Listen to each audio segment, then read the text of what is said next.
Bueno, básicamente lo que son las garantías judiciales se pueden clasificar en lo que es, en lo que son como un criterio amplísimo, es decir, la garantía de proteger todos los derechos del ordenamiento. Después, el criterio amplio, en el cual entiende que solamente están protegidos, por así decir, ciertos tipos de derechos, y el criterio restringido, que solamente está vinculado a las garantías judiciales respecto a un determinado grupo de derechos reconocidos por la Constitución Nacional.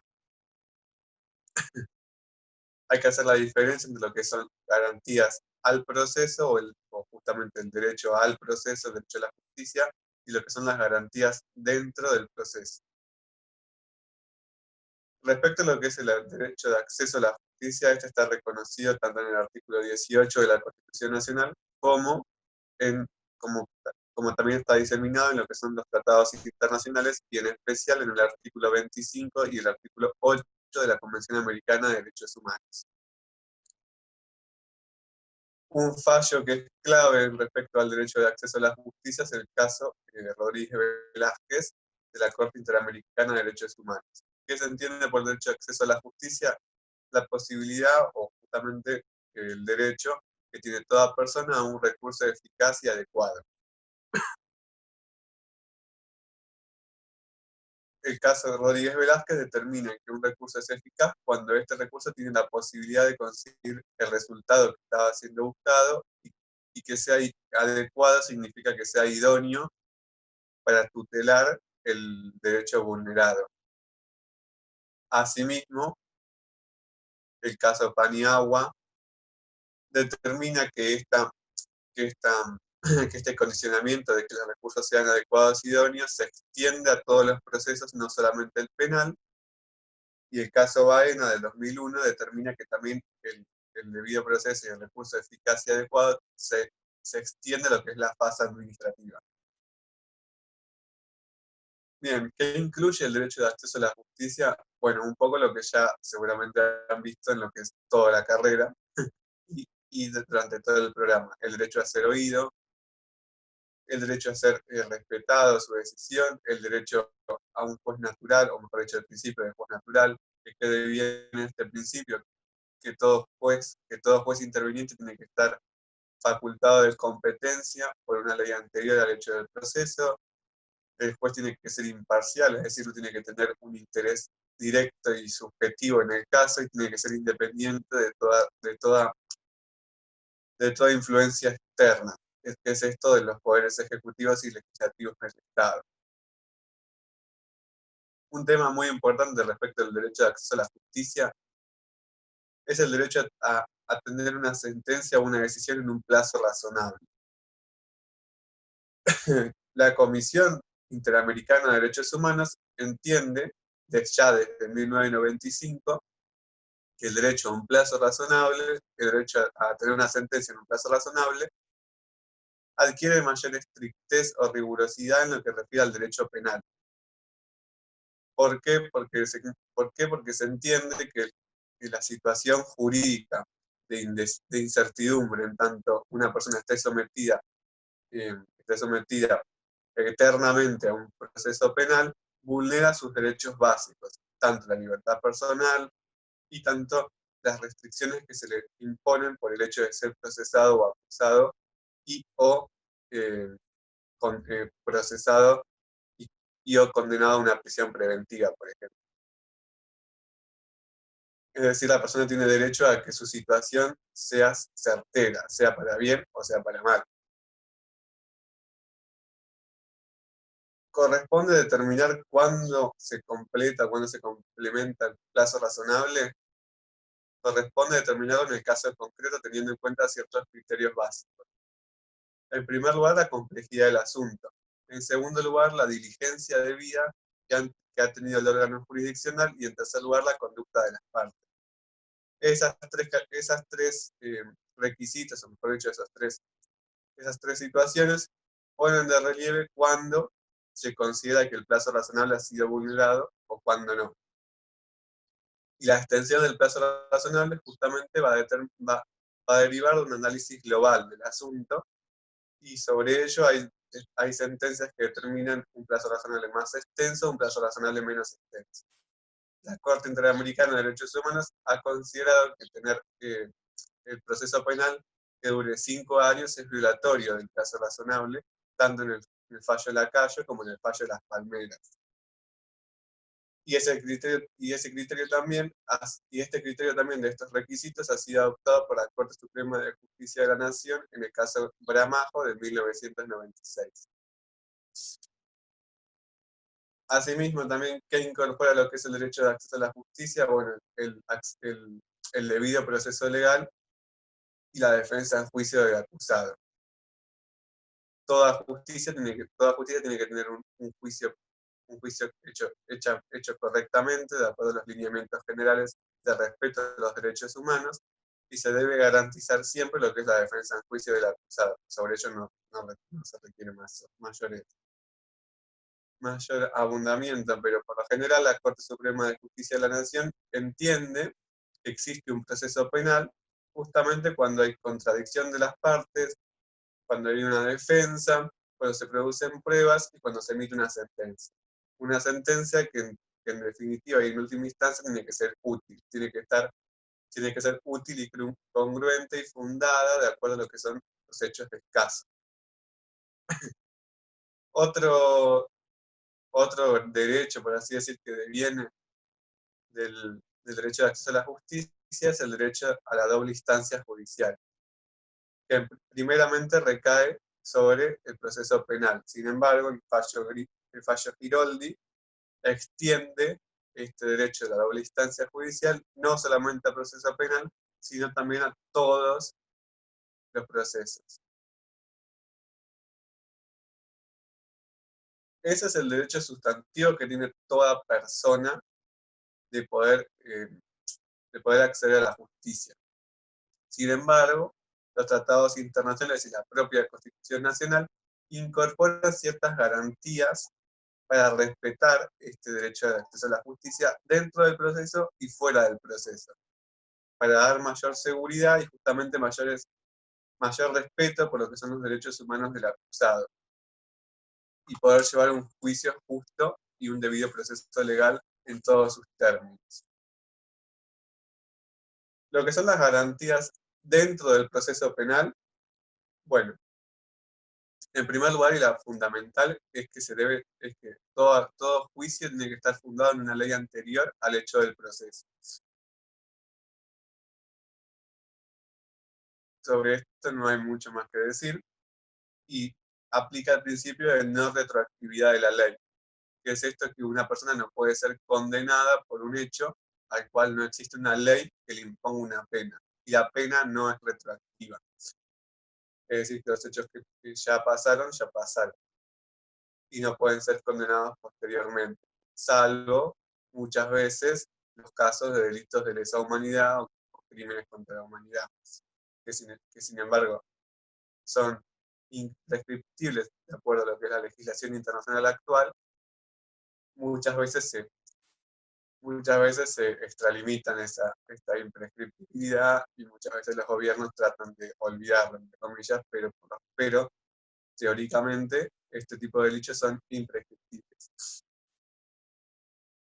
Otra garantía que existe dentro del proceso es la garantía de la ley penal más benigna.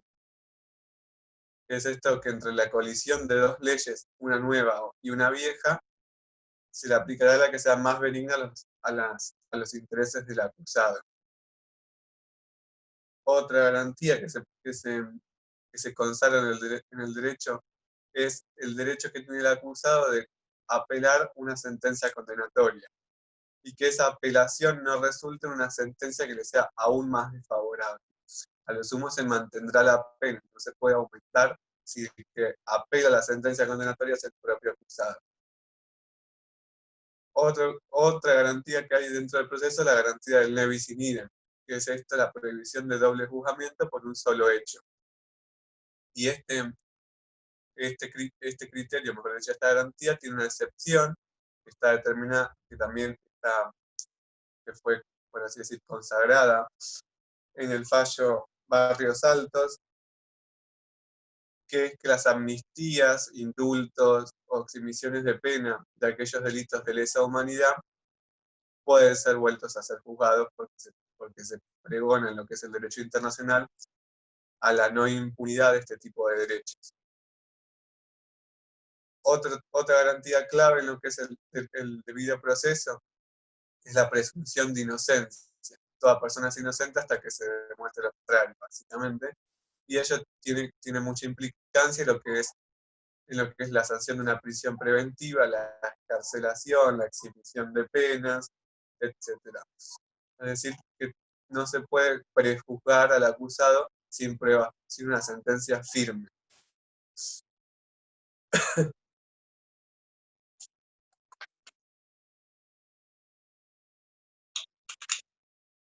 Asimismo, otra garantía que existe dentro del proceso es el derecho que tiene todo acusado, de todo acusado a ser informado de los cargos por los cuales se le imputa y a ser llevado inmediatamente ante la autoridad competente. ¿Para qué es esta garantía? Bueno, en primer lugar, de que la persona pueda ejercer su derecho a defensa, de conocer los cargos por los cuales justamente se le está imputando un delito penal.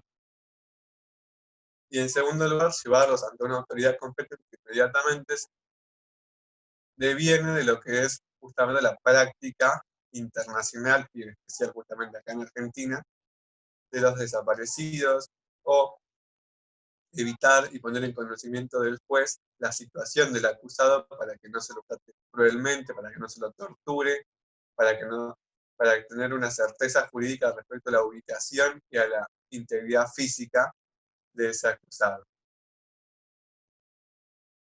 Ahora bien, la Constitución Nacional y los tratados internacionales también garantizan garantías justamente fuera del proceso penal que no tienen que ver, o mejor dicho, sí tienen que ver, pero que no están estrechamente vinculadas con lo que es el procedimiento. Estas garantías fuera del proceso penal están reguladas también en el artículo 18 de la Constitución Nacional, que es esto que las cárceles deberán ser sanas y limpias para seguridad y no para tortura de los presos,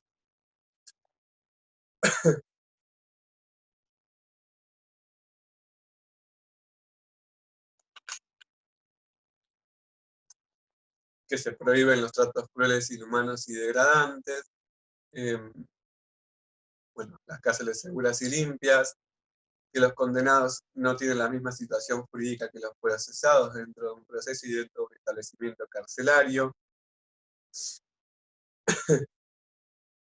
que la pena es personal y no se extiende a la persona justamente que es acusada y o condenada, y de acuerdo a lo que son las convenciones internacionales de derechos humanos y la propia Constitución Nacional, que la pena de muerte para delitos políticos está abolida para siempre, y la pena de muerte no puede ser restaurada en tanto y en cuanto el sistema penal argentino ya la ha abolido de lo que es su sistema penal. Es decir, no se puede restaurar, no se puede ir para atrás por lo que es el principio de progresividad y no regresividad, y así también, asimismo, lo estipula el artículo 4 de la Convención Americana de Derechos Humanos. La Corte Suprema de Justicia de la Nación ha incorporado desde 2005 en lo que es la interpretación de las condiciones humanas y las condiciones de vida dentro del sistema carcelario, lo que es el reglamento mínimo lo que es el reglamento mínimo de tratamiento para reclusos de la ONU. Es decir, este reglamento es plenamente aplicable en lo que es Argentina desde 2005, de acuerdo a lo que ha dicho la Corte Suprema de Justicia.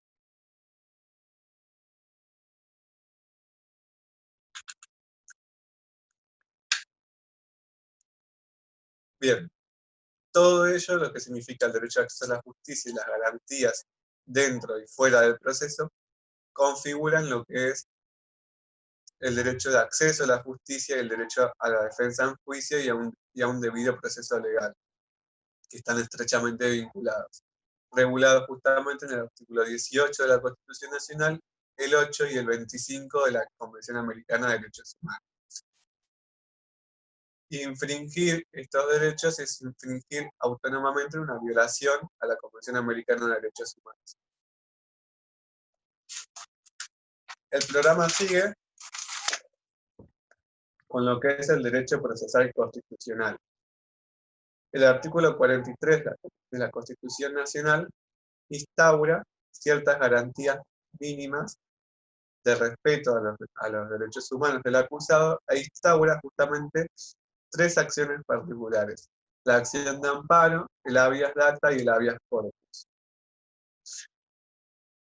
Respecto a la habeas data, respecto a la acción de amparo, perdón, esta acción de amparo, si bien fue incorporada constitucionalmente en 1994, la Corte Suprema de Justicia ya la había reconocido con anterioridad en el caso Sili, por ejemplo. ¿Qué determina la acción de amparo? O mejor dicho, ¿a quién está dirigida? Bueno, en primer lugar, a toda persona. Toda persona puede interponer una acción expedita y rápida de amparo. Toda persona entendida justamente por aquella que tiene una afectación, un interés subjetivo o un interés legítimo en el caso. Interés subjetivo vinculado a lo que es el derecho procesal e interés legítimo en lo que es su derecho sustantivo. Sin embargo, esto ha tenido muchas discusiones de acuerdo a lo que es la jurisprudencia, y por ejemplo, en el año 2003, lo que es el caso del Colegio de Fonodiólogos contra Entre Ríos, el Colegio de Fonodiólogos de Entre Ríos, perdón, contra el Estado Nacional, se le desconoce la posibilidad al Colegio de Fonodiólogos de ejercer la acción de amparo en virtud o en beneficio justamente de sus colegiados, sino que sus colegiados tienen que ir independientemente de ejercer la acción, porque ellos eran justamente los que tenían el interés subjetivo y legítimo en el caso. Doctrinariamente y jurisprudencialmente igualmente se ha permitido con lo que es la acción de amparo colectiva que cualquier persona pueda interponer una acción de amparo en virtud y en beneficio de otra o de un conjunto de personas, tenga un interés subjetivo afectado o lo tenga la sociedad en general. Bueno, la acción de amparo está dirigida a cualquier persona. Cualquier persona tiene derecho a ejercer una acción de amparo de manera rápida y expedita. ¿Qué significa de manera rápida y expedita? Que no tiene que estar supeditada a trámites previos. Muchas veces, o mejor dicho, históricamente, la acción de amparo estaba supeditada a que antes de ejercerla se ejerzan ciertas facetas administrativas, por así decir, lo cual se suprime. Otro requisito de la acción de amparo, un requisito de la acción de amparo es que no exista un medio judicial más idóneo para proteger ese derecho. ¿Contra qué se puede ejercer una acción de amparo? Contra todo acto u omisión de una autoridad pública o un particular. Y con ello la Constitución Nacional viene a zanjar lo que es una diferenciación entre lo que son el proceso sumarísimo del Código de Procedimiento y la acción de amparo constitucional. A partir de 1994, la acción de amparo puede ser ejercida por actos u omisiones emitidos, o mejor dicho, producidos por una autoridad pública y o un particular.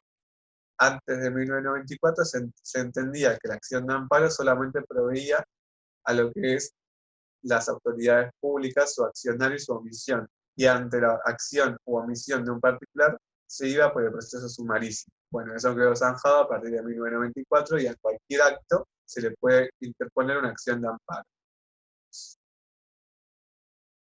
¿Y cuáles son esos actos u omisiones de las autoridades públicas o particulares? Aquellos que de manera actual o inminente lesionan, restrinjan, alteren o amenacen los derechos reconocidos tanto en la Constitución Nacional como en las leyes y en los tratados internacionales. ¿Cuál es la característica de esto?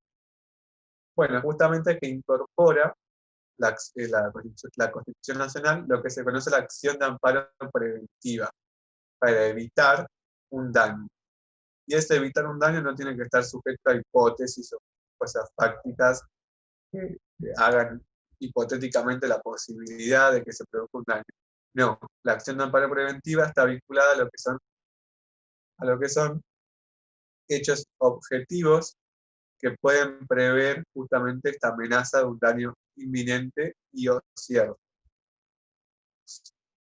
Y estos actos de las autoridades públicas o omisiones y o de los particulares tienen que ser arbitrarios o ilegalmente manifiestos. ¿Por qué es esto? Porque el proceso de amparo es un proceso rápido, es un proceso que no permite una plena prueba de acuerdo a los hechos invocados. Es decir, tiene que ser probado sumariamente, justamente, que se está produciendo un hecho arbitrario que altere, restringe, amenace o altere los derechos reconocidos por la Constitución Nacional sin necesidad de hacer una plena prueba de esos hechos. O, además de que las limitaciones en cuestión de prueba del proceso de amparo, que la aplicación de esos hechos devengan inconstitucional, o sea, claramente contrarios, si es caso de que se aplicara, contrario a los parámetros internacionales de respeto a los derechos humanos. El artículo 43 de la Constitución Nacional también permite a los jueces declarar la inconstitucionalidad o no de un acto, o mejor dicho, de una ley de gobierno. Y de acuerdo a que es el fallo Pereira, la Corte Suprema de Justicia de la Nación del año 2001, se permite que esta declaración de inconstitucionalidad sea emitida de oficio. La acción de amparo se permite que sea una acción de amparo tanto individual como colectiva. Y ello lo regula la Constitución Nacional en el artículo 43. Bien, la Constitución Nacional en el artículo 43 también configura lo que es el habeas data. El habeas data está legitimado solamente la persona humana a la cual los datos se refieren. A través de la habeas data, cualquier persona puede interponerla para conocer la existencia de un justamente banco de datos o de datos que son personales dentro de un banco de datos privados o públicos para conocer su finalidad. Exactamente, una vez conocida la finalidad y una vez conocida la existencia de estos datos, la persona puede suprimir estos datos, puede pedir la supresión de estos datos, rectificar los datos, actualizarlos o la plena confidencialidad de estos datos. El fallo Martínez de la Corte Suprema de Justicia de la Nación del año 2005, la habeas data determina justamente que los datos a exponer por parte de una entidad pública y o privada tienen que ser ciertos, exactos y completos. No se puede parcializar los datos. Y la otra acción que regula la Constitución Nacional es la acción del habeas corpus, que sin embargo, en lo que es el análisis del artículo 18 de la Constitución Nacional, ya estaba reconocido antes de la reforma de 1994. El habeas corpus se entiende que hay 4 subcategorías, por así decirlo. El habeas corpus clásico, que es aquel en el cual la libertad física ya está afectada; el habeas corpus preventivo, ante una amenaza de la afectación física, y la Constitución Nacional regula 2 supuestos más. Es el caso del habeas corpus para conocer, o mejor dicho, conocer la existencia de la configuración del delito de desaparición forzada de personas, lo cual no trae más abundamiento que lo que es el título, y de acuerdo a lo que es la Convención Interamericana sobre Desaparición Forzada de Personas, y el habeas corpus cuando existe un agravamiento ilegítimo de las condiciones de detención, el habeas corpus reparatorio. Este habeas corpus puede ser interpuesto ante el juez de la misma causa o ante un juez distinto que se ponga en conocimiento justamente de este agravamiento ilegítimo. Un fallo clave respecto a lo que es el habeas corpus es el fallo Verbitsky de 2005 de la Corte Suprema de Justicia de la Nación, que justamente reconoce lo que es el habeas corpus colectivo, en virtud y en beneficio de la población carcelaria, en este caso en particular, de los niños y enfermos que la habitaban. La Corte Suprema de Justicia de la Nación entendió que la superpoblación carcelaria y la superpoblación carcelaria